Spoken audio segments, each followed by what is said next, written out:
Assalamualaikum warahmatullahi wabarakatuh. Para mahasiswa yang saya hormati, sekarang kita akan memasuki pada pembahasan fiqhul masajidi atau fiqhul masjidi, fikih masjid. Pembahasan kita akan terbagi menjadi beberapa bagian. Yang pertama kita akan bahas perihal ontologi dan aksiologi masjid. Pertama, apa sih masjid itu? Secara definisi, secara definitif ya. Maka secara bahasa, kata masjid berasal dari bahasa Arab yang artinya adalah masjidun. Nah, berasal dari fi'il madhi sajada yang bermakna ketertundukan diri dan pandangan, kerendahan diri, dan ketaklukan. Jadi dalam kata sajadah itu ada unsur merendahkan hati, merendahkan diri. Kemudian di antara bentuk perilakunya atau masdarnya adalah kata sujudun, yang artinya adalah perbuatan yang dilakukan di dalam sholat dengan meletakkan dan menempelkan kening ke bumi. Oke, maka kata masjidun ini menurut Imam Zarkasi adalah bentuk dari isim makan dari kata sujud. Maka secara istilah atau terminologi fikih, term masjid setidaknya memiliki ada tiga makna kata masjid itu. Yang pertama adalah kullu mawdu'in yumkinu ibadallah fihi wa yusjadalahu. Adalah bumi yang dijadikan masjid dan alat bersuci bagiku.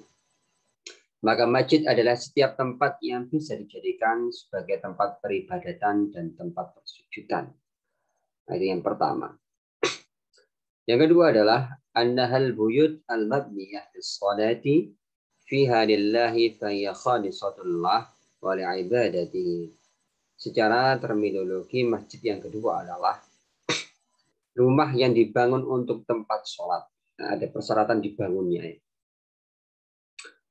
Hukum kepemilikan masjid hanya milik Allah dan fungsinya adalah untuk beribadah kepadanya. Yang ketiga adalah buq'atun minal ardi mukhassasatun li ada'il ibadati fihi. Mutaharrizatun minat tamalluki asyakhsi. Masjid adalah sebidang tanah yang dikhususkan untuk ibadah dan kepemilikannya telah terlepas dari kepemilikan seseorang.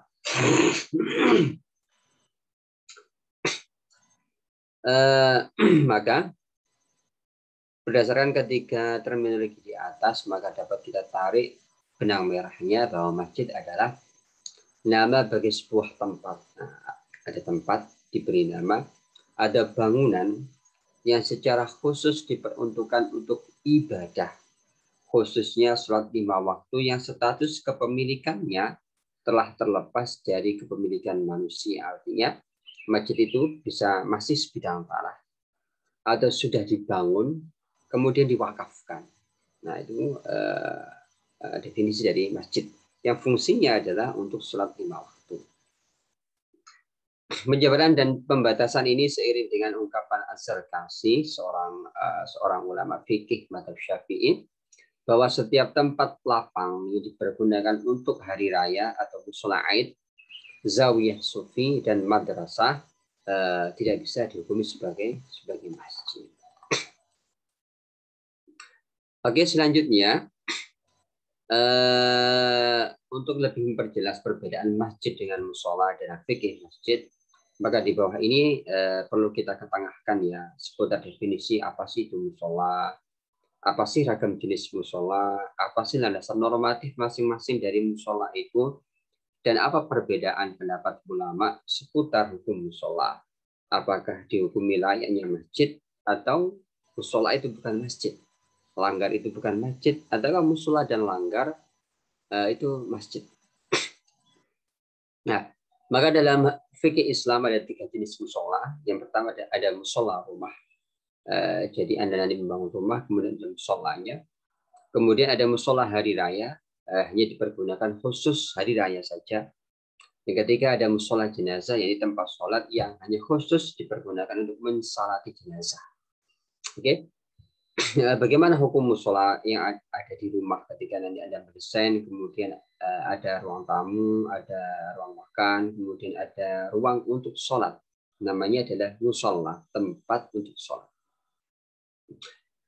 Pertama, musola rumah adalah tempat yang berada di dalam rumah yang selalu dijaga kesuciannya dan kebersihannya serta dipergunakan oleh pemilik rumah beserta anggota keluarganya untuk mendirikan sholat. Oke. Bahkan di antara sabda Rasulullah Shallallahu Alaihi Wasallam yang menjadi dasar dari kebolehan bahkan kesunahan pembangunan musola rumah adalah ini ya. Ij'alu fi buyutikum min salatikum wa la tattakhiduha kuburan.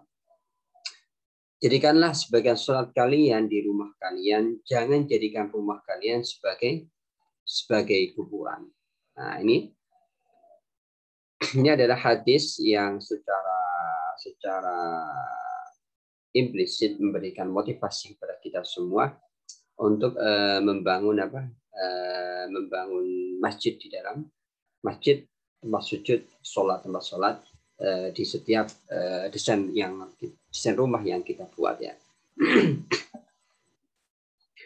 Kemudian ada hadis yang diriwayatkan oleh Imam Muslim yang artinya adalah diriwayatkan dari Ibnu Syihab bahwa Mahmud bin Rabi al-Ansari bercerita padanya bahwa Isban bin Malik, salah satu sahabat Nabi Shallallahu Alaihi Wasallam dari kalangan Ansar, turut hadir dalam perang Badar.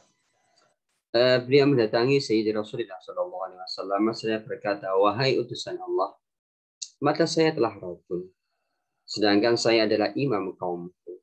Namun ketika hujan turun, maka banjir mengenangi lembah yang ada di antara aku dan mereka, sehingga aku tidak mampu datang ke masjid dan mengimami mereka. Wahai Rasulullah, saya ingin agar Anda datang dan sholat di musola, lalu aku menjadikannya musola. Muhammad berkata, maka Rasulullah SAW bersabda, insya Allah akan saya laksanakan. Ibn bin Malik berkata, Rasulullah dan Abu Bakar datang di siang hari, lalu meminta izin dan aku memberi izin padanya. Namun Rasul SAW tidak langsung duduk sampai beliau masuk rumah, kemudian berkata, di sisi mana kamu ingin agar aku sholat di rumahmu? Ibn bin Malik berkata, maka saya memberi isyarat di satu sisi rumah. Lalu Rasul berdiri dan bertakbir sholat 2 rakaat kemudian salam. Maka kami pun ikut sholat di belakangnya. Nah, ini adalah hadis yang menjadi spirit agar jangan sampai nanti ketika Anda mendesain rumah, mendesain perkantoran, mendesain tempat bisnis, mendesain tempat pendidikan, khususnya dalam hadis ini adalah rumah. Jangan sampai rumah seorang muslim itu tidak ada ruang khusus untuk sholat. Bisa dikatakan sebagai musholal buyut atau masjidul buyut. Ya, oke. Hukumnya sunnah. Kedua, musola hari raya adalah sebuah tempat terbuka atau tanah lapang yang berada di ujung terjauh suatu perkampungan atau permukiman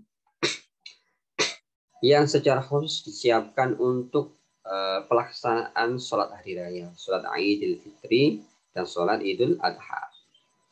Untuk memisahkan batas tanah musola hari raya dengan tanah lapang di sekitarnya, maka di arah kiblatnya diletakkan mimbar dan mihrab, sedangkan sekitarnya diberi pagar pembatas. Nah, itu kalau namanya adalah musola Idul, musola hari raya. Dan ada dalil perihal kesunahan sholat di musola hari raya. Jadi ini adalah hanya tanah lapang saja ya. Tanah lapang saja, tidak ada bangunannya, cuma ada pagarnya saja. Yani an-Nafi' qala kana Abdullah bin Umar yanharu fi manhar. Qala Abdullah yakni manhar Nabi sallallahu alaihi wasallam. Diriwayatkan dari Nafi, beliau berkata Abdullah bin Umar menyembelih di tempat penyembelihan hewan kurban. Abdullah berkata maksudnya adalah tempat penyembelihan hewan kurban. An Abbad bin Tamim an ammihi qala kharaja an-nabi sallallahu alaihi wasallam ila al-musalla fastasqa wastaqbala al-qiblata wa qalaba rida'ahu wa shalla rak'atayn. Dari Abbad bin Tamim dari pamannya berkata, Nabi keluar menuju musalla lalu meminta hujan sambil menghadap kiblat, membalik selendangnya dan sholat 2 rakaat. Ini adalah kesunahan membangun menjadikan sebidang tanah khusus untuk sholat hari raya. Yang ketiga adalah jenis musola itu adalah musola jenazah. Sebuah tempat tanah atau bangunan yang dikhususkan untuk sholat jenazah. Di antara dalil yang mensunahkannya adalah Abi Hurairah anna Rasulullah sallallahu alaihi wasallam la'alin nasi an-najashi fil yaumil ladzi mata fihi fa kharaja bihim ila al-musalla wa kabbara arba'a takbiratin rawahu Muslim ya. Dari Abi Hurairah bahwasanya Rasulullah sallallahu alaihi wasallam memberitahu manusia perihal wafatnya Najasyi di hari kematiannya. Lalu beliau keluar bersama mereka menuju musalla lalu bertakbir 4 kali. Ini yang kalau di kita memang tidak lumrah ya membangun secara terpisah antara musola untuk sholat, musola untuk sholat 5 waktu, musola untuk sholat jenazah, musola untuk hari raya. Biasanya kalau di kita itu kan jadi satu ya. Baik musola itu dalam bentuk masjid atau dalam bentuk langgar atau musola sebagaimana yang biasa kita pahami. Itu baik musola sholat 5 waktu, musola jenazah, dan musola Aid hari raya itu menjadi satu tempat. Nah, kalau di hadisnya ini ternyata berbeda tempat ya. Oke, maka selanjutnya perihal hukum ketika musola di atas. Musola dalam arti bukan masjid ya, musola. Apakah musola itu sama dengan masjid hukumnya? Bisa dibuat tahiyatul masjid, bisa dibuat sholat, bisa dibuat iktikaf, tentu saja dibuat sholat Jumat. Maka hukum ketika musola di atas, musola untuk sholat 5 waktu, musola hari raya, musola untuk sholat jenazah, apakah selainnya masjid atau tidak? Jika tanah, maka ukurannya adalah jika ketiga musola di atas, jika tanah ketiga musola di atas telah diwakafkan oleh pemiliknya, baik langgar atau dalam bahasa kita musola atau bilik ya.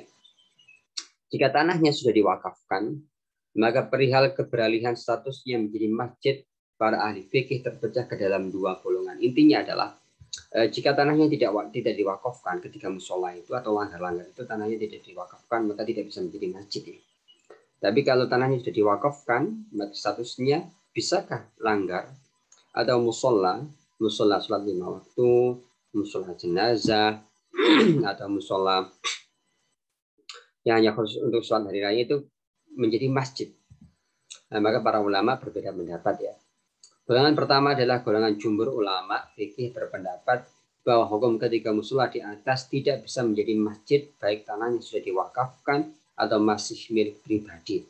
Oke, musola yang ada di rumah Anda nanti musola jenazah, musola jenazah, musola hari raya, musola rumah. Jika tanahnya diwakafkan, maka jumhur ulama mengatakan tetap menjadi bukan masjid. Ya, tidak boleh untuk itikaf, tidak boleh untuk sholat tahiyatul masjid. Hukumnya ya bukan hukum masjid.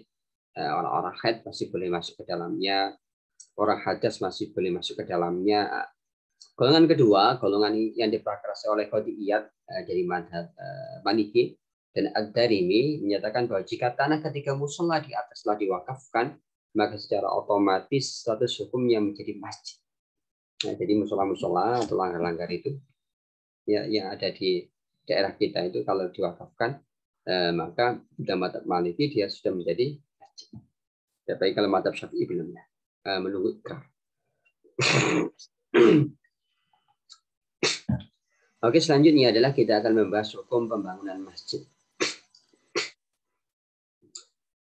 Dalam hukum fikih Islam ada 3 hukum yang berhubungan dengan erat dengan pembangunan suatu masjid. Ya, kalau masjid itu kan kalau kita kembali ke maqasidus syariah, dia adalah kebutuhan primer yang ditujukan untuk hifdzuddin, untuk menjaga keberlangsungan beragama. Maka pembangunan masjid itu hukum ada yang wajib, kemudian ada yang sunnah, kemudian juga ada yang haram. Oke. Pertama, pembangunan masjid yang masuk dalam kategori wajib adalah ketika di suatu daerah tidak ada sebuah masjid. Jadi Anda masuk suatu daerah yang bisa dipergunakan untuk mendirikan sholat jamaah atau sholat Jumat, sedangkan jumlah penduduknya daerah itu telah mencapai batas kewajiban mendirikan sholat Jumat. Jadi Anda nanti memasuki suatu daerah, kemudian penduduknya sudah lebih dari 40 orang dewasa, kan mereka sudah wajib sholat Jumat, tentu saja sudah wajib sholat jamaah, sunnah muakkad sholat jamaah, maka mendirikan masjid untuk fasilitas sholat Jumat mereka ini adalah wajib. Oke. Adapun dalil yang diberungkan para ulama fikih, apa sih dalilnya? Dalilnya adalah rawahu Abi Dawud an Aisyah qalat anna amara Rasulullah sallallahu alaihi wasallam bi bina'il masajid fi tuwari wa an tunaddafa wa tutayyaba.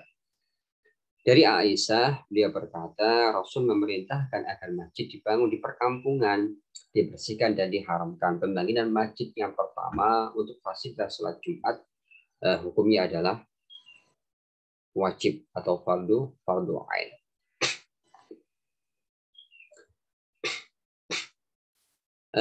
Kenapa? Ya, karena tanpa masjid itu mereka tidak bisa melaksanakan sholat Jumat di daerahnya. Ya. Padahal mereka sudah wajib melakukan sholat Jumat di daerahnya. Kedua adalah pembangunan masjid yang sunnah.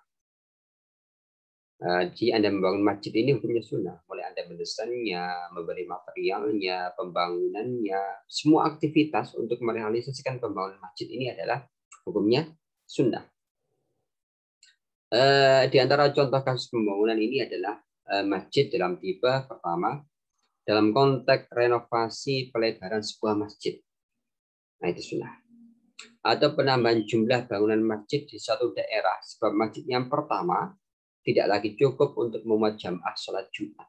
Ya, jadi merenovasi masjid, pelebaran masjid itu hukumnya adalah sunnah. Atau ketika masjid yang pertama di suatu daerah itu sudah tidak cukup, kan terlalu kecil mungkin ya, maka membangun masjid di tanah yang lain di daerah itu hukumnya adalah sunnah. Yang kedua adalah jika di suatu daerah yang penduduknya telah wajib mendirikan sholat Jumat, namun mereka tidak mampu membangun sebuah masjid. Kemudian datang orang dari luar daerah tersebut membangunkan masjid untuk penduduk tadi. Maka tindakan pihak luar tersebut adalah sunnah.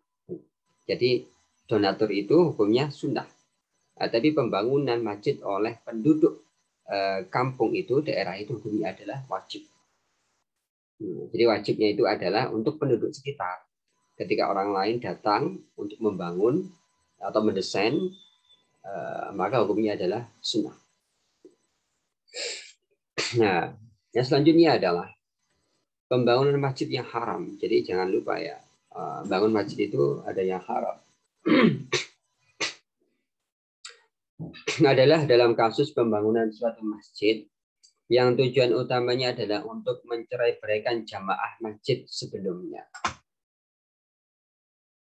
Bahkan menurut Abdullah Abdad mengutip dari Qadhi Iyad radhiyallahu an, mazhab Malikiyah, pembangunan masjid dengan tujuan untuk mencerai-beraikan jamaah masjid pertama, mungkin karena sentimen politik, sentimen madhab, sentimen apa, pokoknya sentimen-sentimen yang tujuannya adalah untuk mencerai-beraikan barisan kaum muslimin, termasuk perbuatan dosa, bahkan pembangunan masjid itu adalah hukumnya haram. Nah, nanti makanya kalau Anda semua diminta untuk mendesain masjid, dilihat dulu apakah sudah ada masjid yang pertama, kemudian motif pembangunan masjid yang kedua atau yang ketiga ini apa, atau sudah ada masjid, kok ini ada orang kaya datang membangun masjid, kok ini ada golongan tiba-tiba membangun masjid, padahal golongan ini berbeda dengan golongan yang ada di penduduk desa itu. Dilihat dulu motifnya, agar nanti Anda tidak terjerumus kepada pembangunan masjid yang haram. Lebih lanjut, Abdullah Abdad dalam Zadul Muta'abbid fi Ahkami wa Adabil Masajid menyebutkan Pembangunan masjid harus berdasarkan motif takwa dan persatuan umat. Ini harus kita semua pegang ya dalam membangun masjid, takwa dan persatuan umat. Oleh sebab itu, setiap masjid baru yang dibangun di suatu daerah, padahal masjid yang lama masih cukup menampung jamaah, maka masjid baru ini memiliki dua implikasi dalam hukum fikih sebagaimana di bawah ini. Pertama, jika niat pihak yang membangun masjid baru adalah memang untuk mencerai-beraikan jamaah masjid lama, maka masjid baru wajib wajib dibakar, dihancurkan, dan dijadikan tempat pembuangan sampah, sebagaimana dilakukan oleh Rasulullah SAW pada masjid Diror di sana. Nah, hari ini. Jadi, kedua, jika niat pihak yang membangun masjid baru bukan untuk mencerai-beraikan jamaah masjid lama, bahkan niatnya adalah murni untuk syiar agama dan mendekatkan diri pada Allah. Namun, niatnya sudah baik. Tapi namun dengan berdirinya masjid baru tersebut menjadi fitnah di tengah masyarakat muslim, terutama masjid dan jamaah masjid lama, maka masjid baru tersebut tetap boleh berdiri tegak. Akan tetapi tidak dijadikan tempat melaksanakan sholat jamaah dan sholat Jumat selama masjid yang lama masih cukup menampung jamaah. Itu ya. Jadi Anda harus mengerti sebagai arsitek yang nanti akan mendesain masjid, nanti bisa bernegosiasi tentang hukum-hukum masjid ini dengan klien Anda. Lanjutnya adalah apa sih sisi ibadah dan apa sih sisi adat dalam pembangunan masjid. Mulai desainnya, Anda berdesain nanti, ada aktivitas membangunnya nanti. Oke, berdasarkan hadis riwayat Utsman bin Affan perihal motivasi pembangunan masjid, maka hukum membangun masjid termasuk dalam kategori ibadah. Aktivitas membangun masjid, mendesain masjid itu termasuk aktivitas ibadah. Berpahala tentu saja ibadah ya. Mungkin bisa wajib, mungkin bisa sunnah, tapi juga bisa hak. Namun berdasarkan sudut pandang material, bangunan, dan cara membangun, maka masuk dalam kategori adat kebiasaan yang berlaku di tengah masyarakat, sehingga masuk dalam kategori kaidah fikih. Adat kebiasaan suatu masyarakat bisa dijadikan landasan hukum atau urf wa'mur bil urfi atau al-adatul muhakkamatun. Ya teman-teman, pembangunan memang hukum pembangunan hukum fikih masjid ini hampir 40 lembar ya dalam buku fikih arsitektur ini. Jadi memang agak lama teman-teman harus menyimaknya dan sedikit serius karena ini memang sesuatu yang serius dalam fikih arsitek ya. Ya teman-teman, hukum pembangunan, renovasi, dan pelebaran masjid. Pertama kita akan membahas tanah masjid. Hukum membangun masjid di jalan dan menjadikan sebagian jalan sebagai bagian masjid. Oke teman-teman, masjid itu adalah kemanfaatan dan kemaslahatan umum kaum muslimin. Kemudian jalan juga seperti itu faedahnya. Masjid fungsinya untuk sholat, jalan fungsinya untuk berlalu lintas. Maka bagaimana hukum menjadikan jalan sebagai bagian masjid atau membangun masjid di suatu tempat kemudian mengambil sisi jalan, bagian dari jalan. Maka dalam menyikapi seputar permasalahan pembangunan masjid di jalan, di jalan yang mengambil tanah jalan dan menjadikan sebagian jalan sebagai bagian masjid, para ulama fikih Islam berpegang pada kaidah tidak boleh membahayakan diri sendiri dan tidak boleh membahayakan orang lain dan tidak boleh membahayakan hak kemanfaatan bersama yang harus digunakan secara aman dan nyaman. Maka di antara fatwa fikih perihal permasalahan hukum pembangunan masjid di jalan atau tepi jalan adalah pertama, setiap pembangunan masjid di tengah jalan umum atau di tepi jalan umum namun berimplikasi negatif pada para pengguna jalan seperti terjadi kemacetan atau bahkan terjadi kecelakaan, maka pembangunan masjid jelas dilarang, tidak boleh.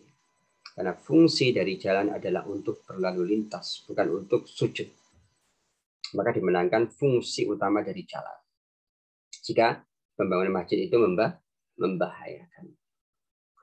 Maka dalam madhab Hambali dan Hanafi berlaku hukum kebolehan memperluas bangunan masjid walaupun dengan mengambil sebagian tanah perlebarannya dari jalan yang luas.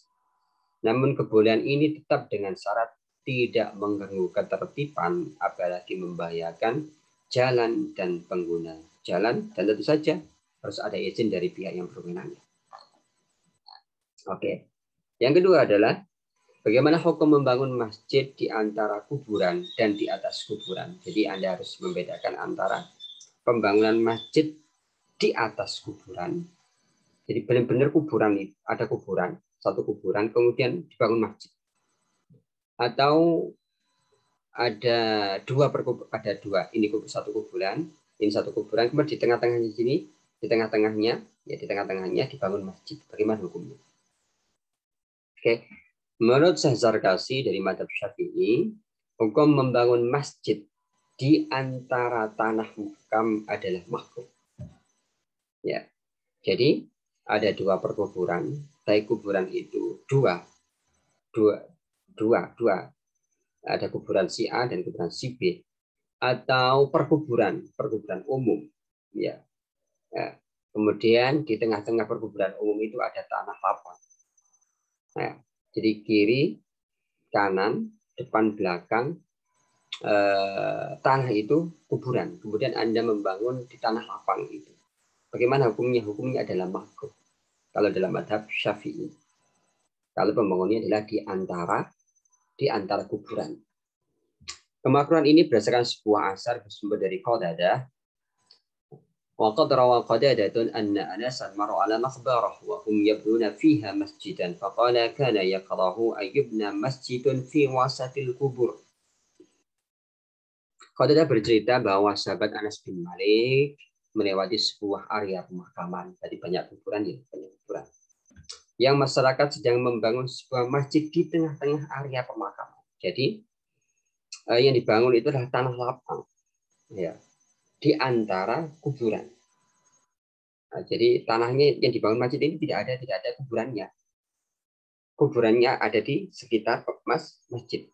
Nah, itu kalau dalam mazhab Syafi'i hukumnya adalah makruh. Kalau kuburannya lebih dahulu dari pembangunan masjidnya. Nah, kemudian Anas berkata makruh membangun masjid di tengah-tengah area pemakaman. Jadi makamnya ada terlebih dahulu, kemudian makamnya masih ada, makamnya tidak dipindah, kemudian di antara makam ini dibangun masjid. Hukumnya adalah makruh, tidak haram.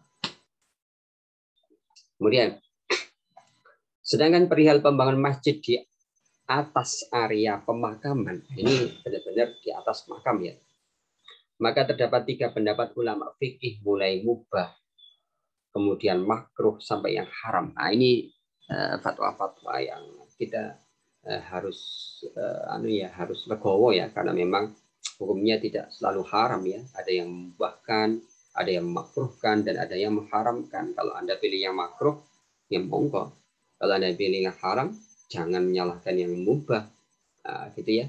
Jadi ini adalah keluasan dalam beragama ya. Jadi bagaimana hukum membangun masjid di atas area pemakaman yang di dalam makam itu masih ada mayatnya, ada tulangnya, dan itu benar-benar di atas kuburan, bukan di sampingnya ya, seperti kasus pertama. Pertama, hukumnya adalah mubah. Pendapat ini difatwakan oleh Imam Malik bin Anas, Ibnu Qasim, Ibnu Majishun dalam konteks ini. Abu Abbas Al-Masyri berkata, jadi dalam mazhab Maliki ya, jadi mazhab Maliki. di madhab Maliki. Qala Malikun fi maqbaratin dasiratin bunya fiha masjidun yusalla fihi. Langsung saya bacakan terjemahnya. Imam Malik radhiyallahu an berkata seputar perkuburan kuno yang di atasnya didirikan sebuah masjid sebagai tempat sholat. Jadi kuburannya ada terlebih dahulu, kemudian dibangun masjid di atasnya, pas di atasnya, bukan di sekitarnya atau di sampingnya. Ya, maka bagaimana? Kata beliau adalah tidak ada masalah, kata Imam Malik. Namun para ulama memperbolehkannya di perkuburan kuno, bukan kuburan baru. Nah, ini kalimat Malik ya, jadi ada batasnya. Kuburannya sudah harus kuburan yang kuno, bukan kuburan yang baru. Sebab jika perkuburannya baru, ini alasannya dikhawatirkan masih banyak ditemukan tulang belulang. Sehingga tentu saja yang seperti ini tidak boleh. Adapun konteks larangan menjadikan area perkuburan sebagai masjid adalah dalam kondisi adanya kekhawatiran penyembahan pada kuburan. Adapun jika tujuan pembangunan adalah murni untuk beribadah kepada Allah semata, beserta tidak adanya kekhawatiran sebagaimana disebut, maka pembangunan masjid di atas kuburan tidak ada masalah kecuali dari sisi penggalian tulang belulang. Ya. Jadi itu arti dari kuburan kuno atau kuburan baru yang di dalam konteks makruh ini Imam Malik adalah membangun masjid di atas kuburan yang kuburannya itu sudah kuno. Artinya tulang belulangnya mungkin sudah hancur. Nah, maka ini boleh. Tapi kalau kuburannya masih aktif seperti kuburan-kuburan di di perkampungan, kemudian tiba-tiba Anda sebagai kepala daerah membangun masjid di atasnya, nah, itu akan kita bahas. Dan kedua adalah makruh. Nah, perihal kemakruhan pembangunan masjid di atas perkuburan, kuburannya terlebih dahulu. Ini harus ada di pemahaman. Kuburannya terlebih dahulu, kemudian dibangun masjidnya. Dapat kita cermati bersama dari sebuah bab dalam kitab Sahih Al-Bukhari yang berjudul kemakruhan menjadikan masjid di atas perkuburan. Nah, ini babnya ya. Babu ma yukrahu min ittikhadil masajidi 'alal quburi. Bab seputar kemakruhan menjadikan masjid di atas perkuburan. Maka ketika Hasan bin Ali radhiyallahu an wafat, maka istrinya membangun sebuah kubah di atas kuburannya. Selama setahun, namun kemudian dia membongkarnya. Lalu orang-orang mendengar seorang berteriak sambil berkata, apakah mereka menemukan apa yang hilang? Mereka lain menjawab, bahkan mereka telah berputus asa dan berpaling.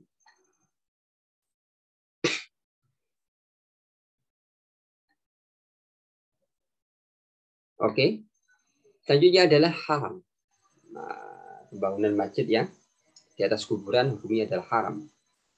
Hukum haram perihal pembangunan masjid di atas kuburan adalah pendapat jumhur ulama.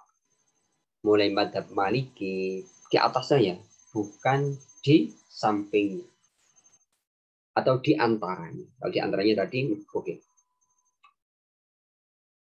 Oke. Hukumnya adalah haram menurut jumhur ulama mulai madhab Maliki, Syafi'i dan Hambali. Di antara nama-nama ulama tersebut dari madhab Syafi'i ada Imam An-Nawawi, ada Imam Hajar Al-Asqalani. Sekan dari madhab Hambali ada Syekh Ibnu Taimiyah dan Ibnu Qayyim Jauziyah. Di antara dalil yang dijadikan rujukan pengharamannya adalah al-ardu kulluha masjidun ilal maqbarah wal hamam. Setiap jengkal tanah adalah masjid kecuali kuburan dan kamar mandi. Kemudian contoh berkata, saya mendengar Nabi bersabda 5 hari sebelum kematian Nabi, umat sebelum kalian menjadikan kuburan Nabi dan orang-orang saleh mereka. Ingatlah, jangan kalian menjadikan kubur sebagai masjid, saya melarang kalian darinya. Nah, ini yang sering biasa dipakai ya, yang diberikan Imam Bukhari. Dari Aisyah, dari Nabi, dia bersabda di saat sakit menjelang kematiannya, semoga Allah melaknat kaum Yahudi dan Nasrani yang menjadikan kuburan Nabi mereka sebagai masjid. Nah, ini di atas kubur. Ini menurut jumhur ulama fikih. Oke, ketika teman-teman sudah tahu ini, maka kita akan membahas fikih masjid yang lain. Hukum membangun masjid di tanah gosopan atau di tanah orang lain. Menjadikan suatu tempat untuk menyembah Allah. Tapi tempat itu bukan tempat yang sah, bukan tempat yang halal, tapi tempat yang haram. Secara aklamasi, para ulama fikih mengharamkan pembangunan masjid di atas tanah gosopan. Sebagaimana mereka juga sangat melarang pembangunan masjid dari pembiayaan yang tidak halal. Jadi teman-teman, kalau sedang bangun masjid, kemudian ada donatur, dilihat donaturnya ini pekerjaannya halal apa enggak, uang yang diberikan untuk donatur masjid ini halal apa enggak. Karena nanti kalau terbukti pembangunan masjid Anda didonatori oleh seorang koruptor, ternyata uang yang dibuat untuk membangun masjid adalah money laundry, hasil korupsi, maka masjid Anda dibuat untuk sholat itu hukumnya makruh. Masjidnya sah berdiri, tapi sholat di sana hukumnya adalah makruh. Kenapa? Karena secara material itu adalah harta hasil curian, harta yang haram. Maka sholat di sana hukumnya makruh. Itu menurut para ulama salaf ya. Kalau pembangunan masjid itu dari harta-harta yang tidak sah, yang tidak beres, yang tidak halal. Kemudian hukum hukum membangun rumah, toko atau sesamanya di lantai bawah atau di atas sebuah masjid. Oke. Sebagian ulama memperbolehkan pembangunan pertokoan, tempat pendinginan air, tempat penyimpanan air minum dan sesamanya di lantai bawah masjid, ya, dengan syarat kemanfaatan bangunan tersebut kembali pada masjid. Nah, artinya dalam konteks ini lantai paling dasar tidaklah diwakafkan untuk masjid, tapi yang diwakafkan untuk masjid adalah lantai kedua dan seterusnya. Di antara ulama tersebut adalah Ibnu Abidin dari mazhab Hanafi, Ibnu Qasim dari mazhab Maliki, dan Ibnu Taimiyah dari mazhab Hambali.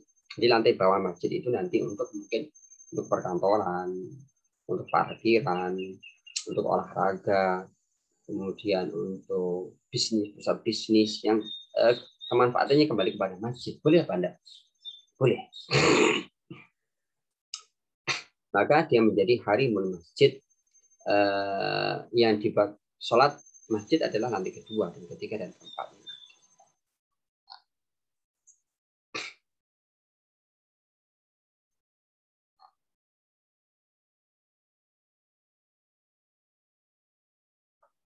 Oke. Kemudian kita akan masuk pada hukum membangun masjid lebih dari satu di sebuah daerah. Ini ada sebuah daerah, sebuah desa yang masjid jameknya, masjid untuk sholat Jumatnya, itu masjid jamek. Masjid yang untuk iktikaf sah, untuk tahiyat masjid sah, sholat 5 waktu sah, dan untuk sholat Jumat namanya adalah masjid jamek. Tapi jika ada nama sebuah masjid yang dia sah untuk tahiyat, sah untuk iktikaf, sah untuk sholat 5 waktu, tapi tidak dipergunakan untuk sholat Jumat, namanya adalah Masjidul Maktubah, masjid sholat 5 waktu. Maka bagaimana hukum membangun masjid, baik masjid jamek atau bukan, ya, di suatu kota?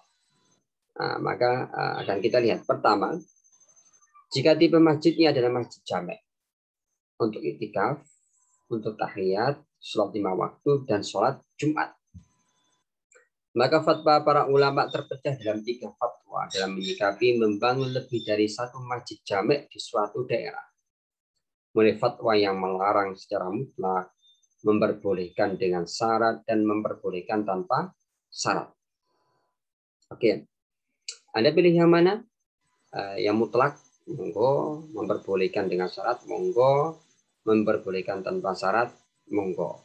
Oke, fatwa yang melarang secara mutlak ini ada pendapat Imam Abu Hanifah, pendiri mazhab Hanafi, Malik bin Anas, pendiri mazhab Maliki, Muhammad bin Idris Syafi'i, pendiri mazhab Syafi'i, dan Ahmad bin Hanbal, pendiri mazhab Hambali.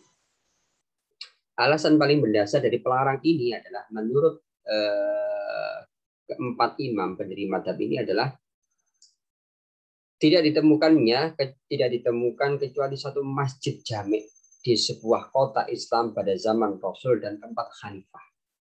Itu alasan mereka. Selanjutnya adalah fatwa yang hanya memperbolehkan 2 masjid jami' di suatu kota. Oke, pendapat ini ada dalam fatwa Imam Abu Hanifah, Muhammad bin Hasan al-Hanafi, dan Abu Yusuf al-Hanafi. Madhab Hanafi boleh 2. Selanjutnya adalah fatwa yang memperbolehkan pembangunan lebih dari 1 jami' di sebuah kota. Ini tentu saja yang banyak dianut dan dipraktekkan oleh kaum muslimin sekarang ya. Pendapat ini difatwakan oleh Imam Atha bin Abi Rabah, Muhammad bin Hasan al-Hanafi, dan pendapat Imam At-Tahawi.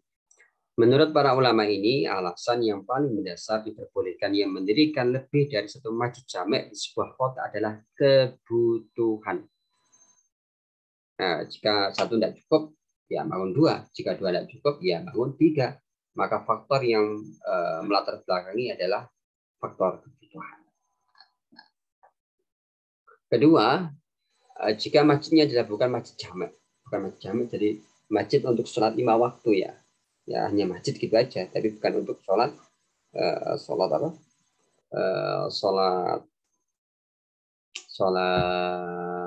Jumat. Maka jika masjid yang dibangun lebih dari 1 di suatu daerah adalah bukan masjid jami', maka pembangunan ini sangat dianjurkan, bahkan hukumnya adalah sunnah. Nah, ini banyak dalilnya. Kita akan membahas yang lainnya. Nah, ini kita membahas material dan bentuk masjid. Ini yang kedua. Hukum material bangunan masjid. Oke, menurut para ulama fikih, diantaranya Abu Thayyib At-Tabari dari madhab Syafi'i, semua material pembangunan masjid sampai air yang dipergunakan untuk campuran pembuatan bata dan campuran pasir untuk pemasangan dinding harus suci. Oleh sebab itu, jika ada batu dinding masjid yang tanah atau airnya adalah mutan najis, terkena najis, maka bagian luarnya harus disucikan dengan menyiramkan air suci.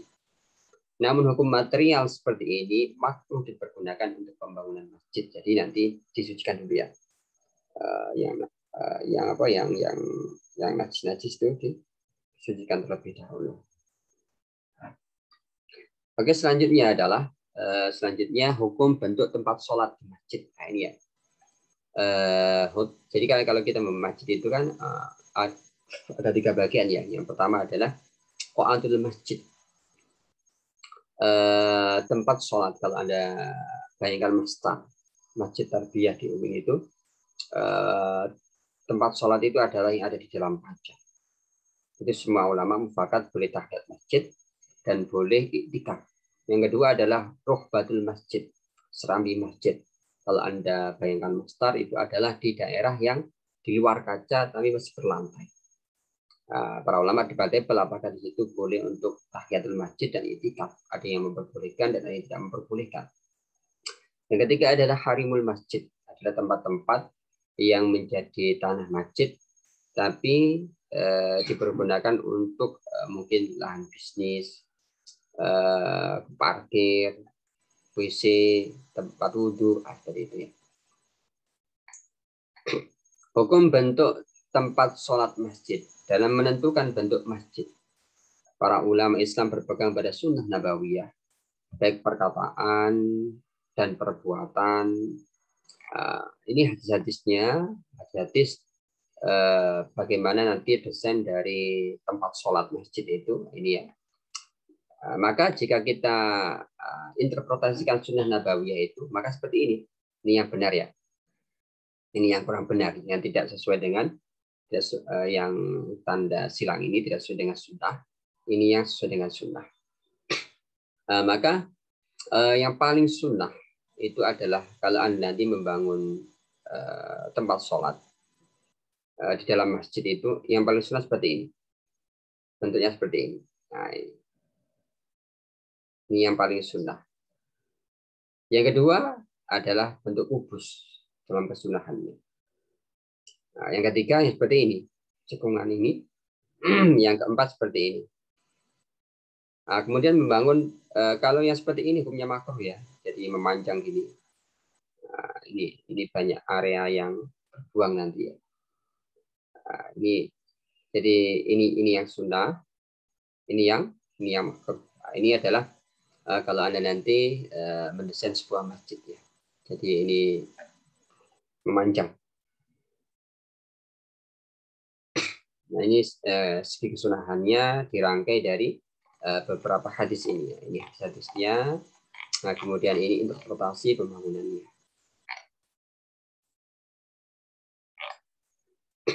Oke, kita akan masuk kepada para pihak pembangunan masjid. Oke, teman-teman, para ulama sepakat bahwa yang paling berhak mendesain, membangun, dan mengurus masjid adalah orang mukmin yang memiliki 4 karakter sebagaimana termaktub dalam Quran Surah At-Taubah ayat 18. Maka sesungguhnya orang yang memakmurkan masjid, mulai desainnya, membangunnya, mengurusnya adalah orang yang beriman pada Allah dan hari akhir, melaksanakan sholat, menunaikan zakat, dan takut hanya kepada Allah Subhanahu wa Ta'ala. Pertanyaannya adalah, bagaimana pandangan fikih Islam perihal hukum non-Muslim yang ingin membantu pembangunan sebuah masjid seperti menyumbang desain arsitektur masjid, sumbangan material dan non-material masjid, memperkerjakan non-Muslim dalam proyek pembangunan masjid, menjadikan non-Muslim sebagai pengurus takmir masjid, atau mungkin bahkan hukum menerima hibah sebuah masjid yang dibangun dan dibiayai oleh non-Muslim. Ini fikih yang harus Anda ketahui ya. Pertama, dalam menyikapi seputar hukum kontribusi non-Muslim dalam proyek pembangunan, desain, pembangunan, pemugaran, dan perawatan masjid, para ulama Islam tidak menemukan kata mutlak. Ada yang mengharamkan secara mutlak, ada yang memakruhkan secara mutlak, ada yang memperbolehkan dengan syarat, dan ada yang memperinci dengan jelas sisi keharaman dan mana sisi kebolehannya. Oke, pertama, di antara para ulama yang mengumandangkan hukum haram secara mutlak adalah Imam Ahmad bin Abu Bakar Ar-Razi yang lebih dikenal dengan sebutan Al-Jassos dari madhab Hanafi, Al-Kayah Harasi dari madhab Syafi'i, Ibnu Arabi dari madhab Maliki, dan Fakhruddin Ar-Razi dari madhab Syafi'i. Dasar yang mereka pergunakan adalah Quran Surah At-Taubah ayat 17. Oke. Menurut kelompok ini, ya, makna dari memakmurkan masjid yang tidak boleh dilakukan oleh non-Muslim adalah memakmurkan masjid dengan berbagai aktivitas ibadah atau sisi maknawi, dan memakmurkan masjid dengan membangun dan merawat fisik masjid serta bertanggung jawab atas kemaslahatan masjid atau sisi fisik. Jadi nggak boleh menurut pendapat yang pertama ini. Kedua adalah menurut Abdul Aziz Al-Qarifi. Dalilnya sama, Quran Surah At-Taubah ayat 18. Dan bukti sejarah pembangunan masjid di era Rasulullah dan Khulafaur Rasyidin, maka hukum asal memakmurkan masjid dari segi ibadah atau maknawi, dan pembangunan serta perawatan tidak boleh dilakukan atau diserahkan kepada non-Muslim. Jadi pembangunan, sisi maknawi dan sisi fisik masjid itu tidak boleh diberikan kepada non-Muslim. Tapi oleh sebab itu makruh hukumnya meminta bantuan pembangunan masjid baik dari segi material, bangunan, atau tenaga kepada non-Muslim di tengah melimpahnya bantuan dari kaum Muslim. Jadi hukumnya adalah makruh. Kalau kaum Muslim itu mampu, tidak mampu ya tidak makruh. Nah, kan seperti itu hukumnya. Ya. Yang ketiga, di antara ulama yang memperbolehkan secara mutlak boleh menggunakan harta sumbangan non-Muslim untuk memakmurkan masjid adalah Syekh Ibnu Muflih dari madhab Hambali. Jadi mulai desainnya, mulai pembangunannya, pekerjaannya, materialnya, jadi non-Muslim boleh.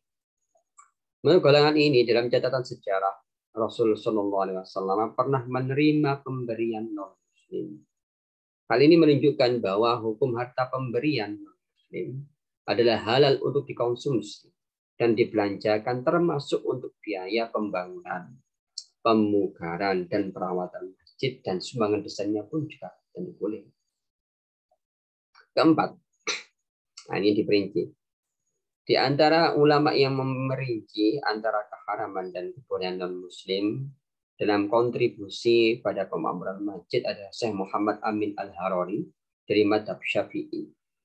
Pakar tafsir kenamaan dari Darul Hadis Al-Khairiyah Mekah ini menuliskan, ini artinya, maksud dari larangan memakmurkan masjid bagi non-Muslim adalah ketika pihak non-Muslim menjadi penguasa dan penanggung jawab seputar kemaslahatan masjid secara independen, seperti menjadi pengurus masjid dan nazir wakaf masjid.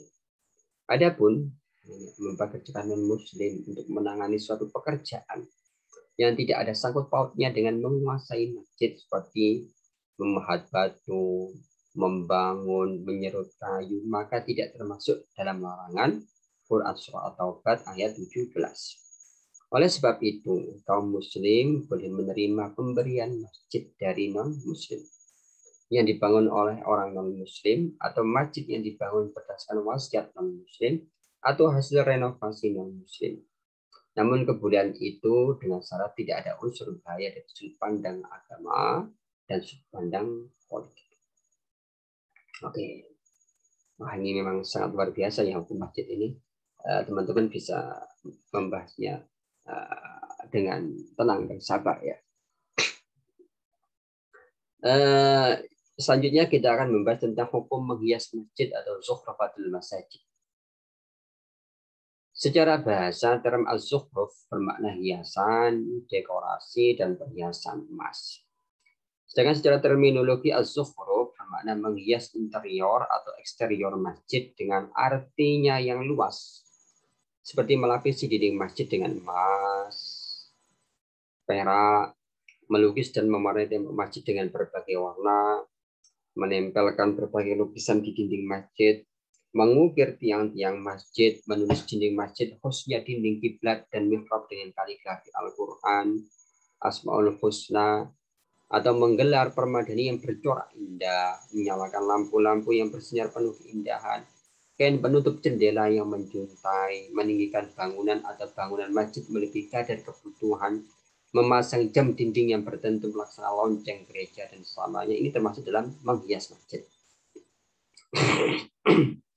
Maka setiap kategori apakah perbuatan yang termasuk menghias masjid? Nah, maka yang pertama adalah mengecat dan mewarnai dinding, itu menghias. Menulis dinding dengan tinta emas atau sesamanya dengan ragam kaligrafi. Memahat dan mengukir tiang, dinding masjid, dinding kiblat, mihrab atau mimbar. Menguatkan, menyempurnakan bangunan masjid dan melepo dindingnya dengan kapur. Memasang lukisan tangan, foto kamera, atau gambar dan tulisan elektronik di masjid. Meninggikan bangunan masjid melebihi batas kebutuhan dan kelayakan, semuanya masuk dalam hukum menghias masjid. Maka bagaimana hukum menghias masjid ini? Nah, kita lihat dalam sejarah peradaban arsitektur Islam. Nah, ini semoga teman-teman bisa mengembangkannya. Kualifikasi arsitektur di UIN Malang saya kira sudah akan terus berkembang dan menjadi pelopor dari fikih arsitektur ya. Perlu juga kita kembangkan sejarah arsitektur Islam. Tercatat bahwa Walid bin Abdul Malik bin Marwan adalah khalifah yang pertama kali memerintahkan untuk menghias, mengecat, dan memahat Masjid Nabawi. Saat itu para ulama berdiam diri untuk mengkritik sang khalifah sebab khawatir terjadi fitnah di tengah umat muslim. Padahal untuk merealisasikan perintah tersebut, sang khalifah harus menggelontorkan dana yang sangat fantastis. Lalu bagaimana hukum perihal menghias masjid? Menurut Ahmad Mustafa Ali Qudot, para ulama memiliki sikap yang berbeda dalam masalah menghias masjid. Ya, menghias masjid itu artinya adalah dengan keenam ini, keenam arti ya, yang telah saya sebutkan. Jumhur ulama fikih memakruhkan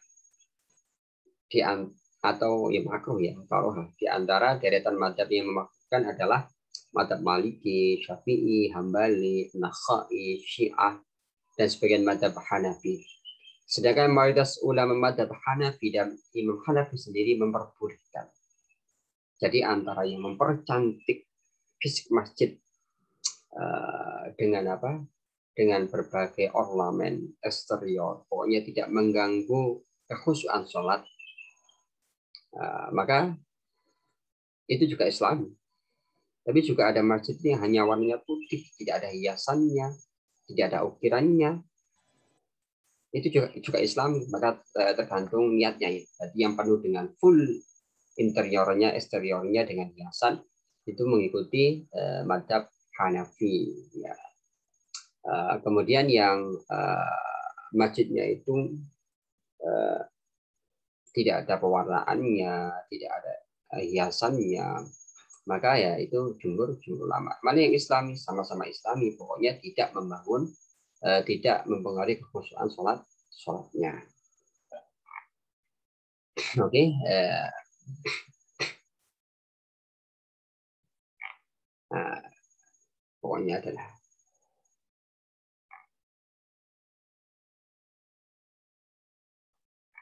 ini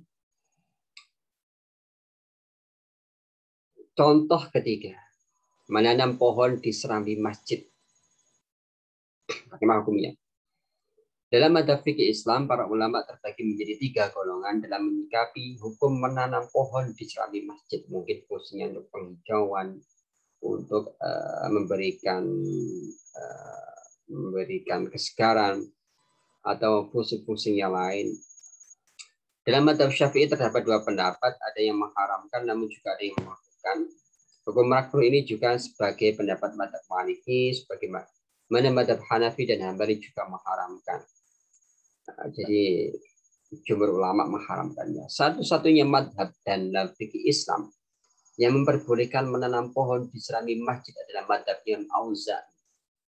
Berdasarkan mazhab Imam Auza'i inilah banyak ditemukan bukti sejarah penanaman pohon di berbagai masjid yang ada di Cordoba dan Singasam.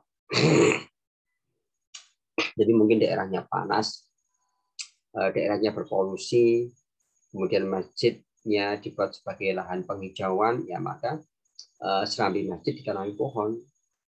Boleh menurut mazhab Imam Auza'i. Tapi mazhab yang lain tidak memperbolehkan. Nah, nanti kalau Anda ingin mempraktekkan ini, Anda perlu untuk membaca fikih arsitektur ini. Ketika Anda ditanya oleh para kiai, para ulama, para donatur masjid, Anda bisa menjelaskan ini adalah pendapat Imam Auza'i. Nah, apalagi di tengah global warming ini ya. Oke teman-teman, hukum unsur bangunan masjid. Maka pembangunan masjid itu ada yang dia adalah unsur pokok, dan ada unsur yang tidak pokok. Menurut Mu'nis, bagian masjid yang termasuk unsur pokok, jadi adalah kebutuhan daruri atau primer yang harus ada ketika Anda membangun masjid, adalah kiblat, kemudian tempat sholat, serambi masjid, mimbar, dan mihrab. Ya, nah kiblat ya, kiblat. Maka jangan sampai nanti ketika Anda membangun masjid, kiblatnya harus tidak dibereskan terlebih dahulu. Jadi nanti kalau Anda bangun masjid, kiblatnya dirosdulkan, dirosdul kiblatkan, ditepatkan terlebih dahulu, baru bangunannya didirikan. Jangan sampai nanti bangunan itu berdiri baru kiblat dipindahkan, nanti bangunan Anda akan tidak tertata ya. Selanjutnya adalah serambi masjid. Para ulama berbeda pendapat. Ini sudah saya terangkan tadi ya. Kemudian mimbar, mimbar ya. Secara bahasa terma mimbar berada di masdar ilustrasi mujarad nabrun, yang dalam berarti tempat naik khotib. Menurut Zarkasi, tempat tersebut disebut sebagai mimbar karena kedudukannya yang mulia dan bentuknya yang tinggi. Hukum fikihnya bagaimana? Para ulama fikih sepakat perihal kesunahan membuat dan memasang mimbar untuk khutbah atau ceramah agama di masjid jami'. Di antara para ulama tersebut adalah Imam An-Nawawi dan Imam Zarqasi dari madhab Syafi'i. Kemudian berdasarkan catatan sejarah untuk pertama kalinya Sayyidina Rasulullah SAW berkhutbah di atas mimbar pada tahun ke-7 Hijriah. Maka dalam konteks kesunahan pembuatan dan pemasangan mimbar ini Rasul berkata, dari Sahal dia berkata, Rasul mengutus seorang wanita, perintahlah budakmu, si tukang kayu, akan membuatkanku mimbar untuk tempat duduk. Nah ini ya. Maka dalam sejarah, pada zaman Rasul dan Khulafaur Rasyidin, mimbar Masjid Nabawi hanya terdiri dari 3 tangga. Nah, ini kesudahan mimbar ya. Kalau Anda nanti membangun masjid dan desain mimbarnya. Tangganya hanya 3. Dan tangga yang terakhir dipergunakan sebagai tempat duduk. Rasulullah SAW duduk di anak tangga ketiga, Abu Bakar duduk di anak tangga kedua, dan Umar duduk di anak tangga yang paling bawah. Utsman radhiyallahu an duduk di tempat Abu Bakar, dan Ali duduk di tempat duduk Rasulullah SAW. Jadi di zaman Sayyidi Rasulullah dan Khulafaur Rasyidin, mimbar itu tangganya ada 3, dan tangga yang terakhir itu digunakan sebagai tempat duduk. Barulah pada zaman Khalifah Umayyah, Marwan bin Hakam sebagai Amir Madinah, saat itu memodifikasi mimbar Rasul menjadikannya 9 anak tangga. Dan para khalifah setelah itu berkhutbah sambil berdiri di anak tangga ke-7. Ya. Maka berdasarkan bentuk asli dan modifikasi itulah para ulama fikih membuat kaidah pembuatan mimbar. Ini kaidahnya, yaitu mimbar harus dibuat dalam bentuk yang sederhana, tidak terlalu besar, sehingga tidak mempersempit ruang masjid dan memutus barisan saf pertama. Artinya, jika ukuran mimbar terlalu besar, sehingga mempersempit ruang sholat dan memutus barisan pertama, maka hukum mimbar yang seperti ini hukumnya adalah makruh. Lalu di manakah kesunahan letak sebuah mimbar? Berdasarkan bukti sejarah dan hukum fikih dalam Islam, mimbar disunahkan diletakkan di sebelah kanan imam ketika dia sholat menghadap kiblat dan jarak 1 atau 2 ziro. Ya, di sebelah kanan imam ketika imam sholat menghadap kiblat, sebelah kanan. Selanjutnya adalah mihrab. Ini adalah bangunan primer dalam masjid. Secara bahasa terma mihrab berarti kamar atau ruang bagian depan rumah, tempat paling mulia di sebuah rumah, tempat seorang imam di suatu masjid, tempat khusus seorang raja sehingga dia berjarak dari orang lain, dan leher binatang untuk kendaraan. Adapun secara istilah atau terminologi fikih, mihrab bermakna sebuah ceruk atau relung yang masuk ke dinding yang menjadi tempat sholat imam ketika memimpin sholat berjamaah. Ya, maka tercatat dalam sejarah renovasi Masjid Nabawi bahwa Umar bin Abdul Aziz adalah pihak yang pertama kali membuat mihrab di Masjid Nabawi. Sebab pada masa Rasulullah sampai masa pemerintah Khulafaur Rasyidin, Masjid Nabawi tidak memiliki mihrab dalam artinya sebagai sebuah ruangan khusus bagi imam yang berada di dinding paling depan masjid. Itu ya. Berdasarkan kenyataan bahwa bentuk mihrab mengalami perbedaan dari generasi nubuwah dan Khulafaur Rasyidin dengan generasi setelahnya, maka para ulama berbeda pendapat perihal hukum membangun sebuah mihrab dalam bentuk sebuah ceruk sebagaimana di bawah ini. Jadi kalau Anda nanti membuat mihrab atau tempat khusus untuk imam, apakah dia dibuatkan tempat khusus menjorok dari dinding kiblat, atau dia cukup dibuatkan tempat sebagaimana Rasulullah itu ya, beliau berada di dinding paling depan masjid, kemudian para sahabat di bawah di belakangnya. Maka para ulama jika membuat mihrab dengan bentuk ceruk sebagaimana yang kita pahami sekarang itu berbeda pendapat menjadi 3 ya. Ada yang menghukumi fardu kifayah, ada yang sunnah, dan ada yang mubah, bahkan ada yang makruh, dan juga ada yang haram. Anda pilih yang mana? silahkan.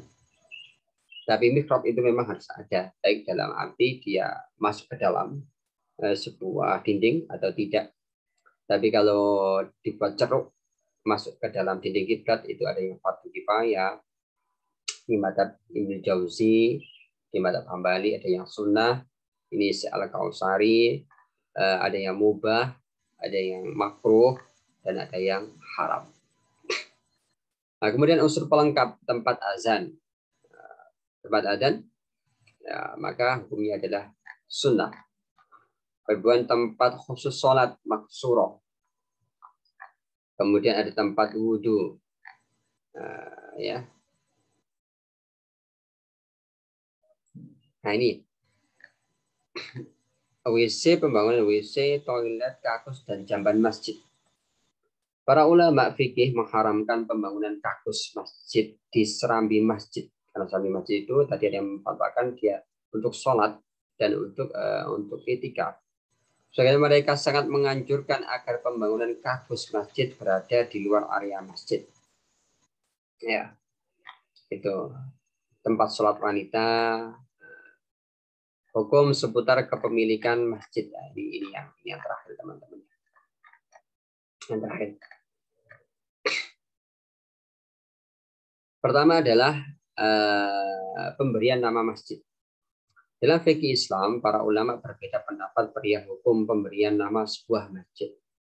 Pendapat pertama berpendapat bahwa nama sebuah masjid disunahkan menggunakan nama sunnahnya, nama Allah, sebagaimana terdapat dalam Asmaul Husna seperti Baitur Rahim, Masjid As-Salam, Masjid Baitur Rahman, dan samanya. Artinya makruh menamai masjid dengan nama selain nama Allah, seperti nama pihak yang membangun masjid, pihak donatur, pengelola, atau identitas jamaah masjid dan sesamanya. Pendapat ini dipegang oleh ulama salaf, antaranya adalah pakar fikih dan Syafi'i yang bernama Ibrahim An-Nakhai. Pendapat kedua, yaitu pendapat yang dipegang oleh jumhur ulama fikih, berpendapat bahwa memberi nama masjid dengan nama yang menunjukkan kepada kepemilikan masjid selain Allah adalah boleh, jawaz, mubah. Seperti memberi nama masjid dengan nama Masjid Ibnu Turun, Masjid Amr bin As, Masjid Rasul, Masjid Tarbiyah, dan sesamanya. Namun golongan salaf yang memakruhkan berpegang teguh dengan teks, golongan salaf yang memakruhkan mereka berpegang teguh dengan teks Al-Quran wa annal masajida lillah. Masjid itu hanya milik Allah semata. Di antara kepemilikan tersebut adalah perihal pemberian nama. Ini ya hukum wakaf. Oke, terima kasih teman-teman. Itu yang bisa saya terangkan dalam hukum fikih masjid, memang sangat panjang sekali. Silakan teman-teman jika ini ingin memperdalamnya bisa langsung membaca di buku fikih arsitektur Islam. Terima kasih kami sampaikan. Wassalamualaikum warahmatullahi wabarakatuh.